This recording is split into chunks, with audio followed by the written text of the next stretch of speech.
In today's Daily Dish, more updates have been made to the connected franchise mode in Madden NFL 15. A new NBA 2K15 mode exclusive to the 360 and PS3 has been announced, and I offer some more thoughts on the state of NBA Live 15 as it stands right now. A new server-side update has gone out for Madden NFL 15's connected franchise mode. This is the third instance of a server-side update being pushed live. The previous two came at the end of August and affected some player progression categories and fixed some simulated stats issues. Remember that server-side updates only apply to online franchises, not offline ones, which require patches. Of the 6 items said to have been addressed in this new server-side update, the biggest is definitely the desync issues that were being seen in head-to-head games, when some defensive graphic settings were changed. If they differed between the two parties that were playing, that was causing games to desync, generally in the first quarter. While that may have been addressed, and it's interesting because EA Sports said that it would have to wait for a patch, but here it seems they fixed it before then.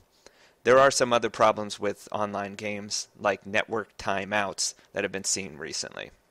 I often get the question, what are the real benefits to doing an online franchise versus an offline one?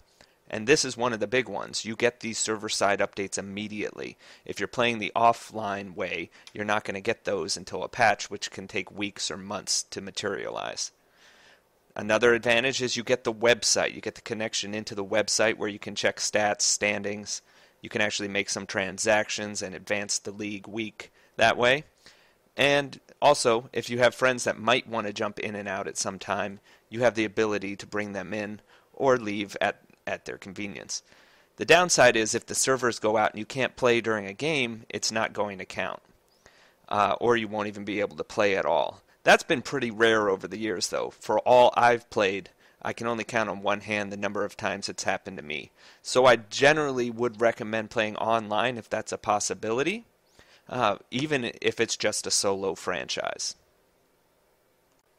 2K Sports Today announced a brand new mode for the Xbox 360 and PlayStation 3 version of NBA 2K15 called 2K Heroes. 8 legends or current stars got to choose a dream lineup and designate the charity of their choice to represent in an extended online competition. Users will be able to select from those 8 unique squads and play with them online against the others. While all the charities will receive a donation from the company, the team with the best record by All-Star Weekend will get the largest sum. It's great to see 2K Sports supporting the last-gen systems with new content. In many cases, these companies won't even talk about their legacy editions, let alone put some substantial work into them. Here, 2K Sports has detailed some new additions to those games, with the return of proper crew mode and this 2K Heroes mode. It is a good example of how to support those products and offer unique experiences that help to justify their still $60 price tag.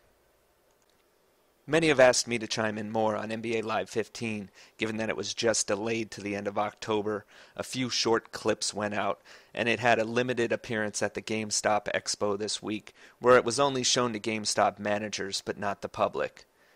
Going beyond what the delay means to the series, none of the rest really matters until extended uncut gameplay or a demo is released.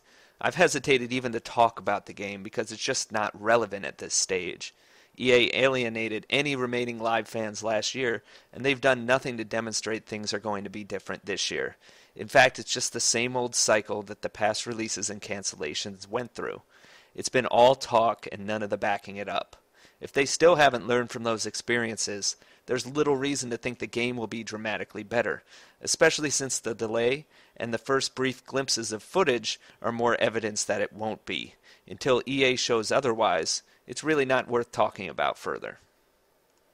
I appreciate all the positive feedback that has come in on this new video podcast, whatever you want to call it, segment. It's been a lot of fun putting this together every day, and I'm really looking forward to where it goes in the future. Make sure to visit Pastapadre.com every day for all the latest sports gaming news and analysis. Follow me on Twitter at Pastapadre and subscribe to the YouTube page. Thanks everyone for listening, and I'll be back tomorrow with another Daily Dish.